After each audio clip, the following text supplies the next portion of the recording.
This is Mobutu Sese Seko, the former president of Zaire, now DRC, Democratic Republic of Congo. Here in the video, you see him walking around his yard of one of his multi-million-dollar mansions that he left behind. Here he's walking around, showing off his wealth. He had giraffes and lions and zebras roaming around his yard. If you know the movie Coming to America, it is based on the true life of Mobutu Sese Seko. This is the man behind the assassination of Patrice Lumumba, the Pan-African leader who came to power and only wanted the best for his people. But Mobutu, backed by the CIA, overthrew Patrice Lumumba's government in a very sad way. His own people were turned against him. They unalived him like an animal.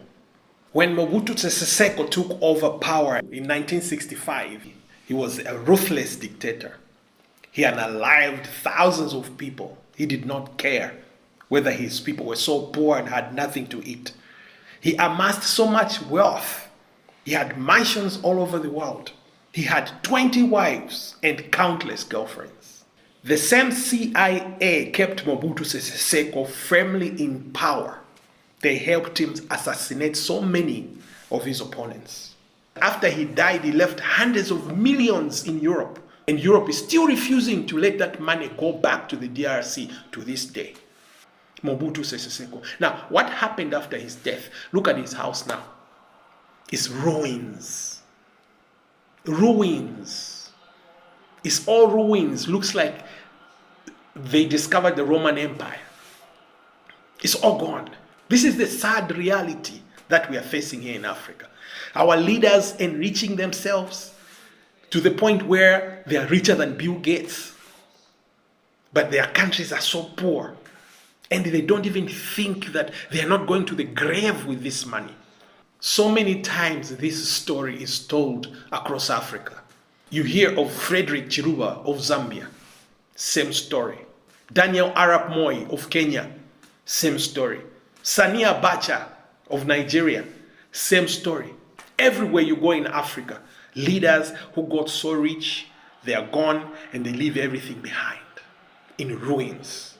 And they are gone. It is so sad because leaders in Europe, they always do things for the generations that are coming.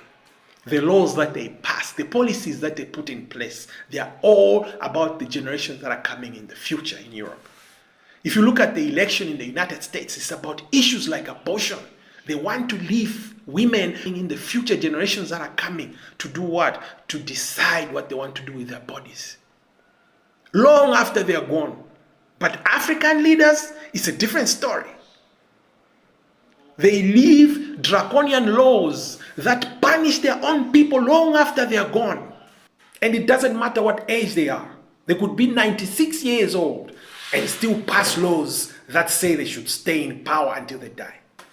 That's the legacy that African leaders leave behind.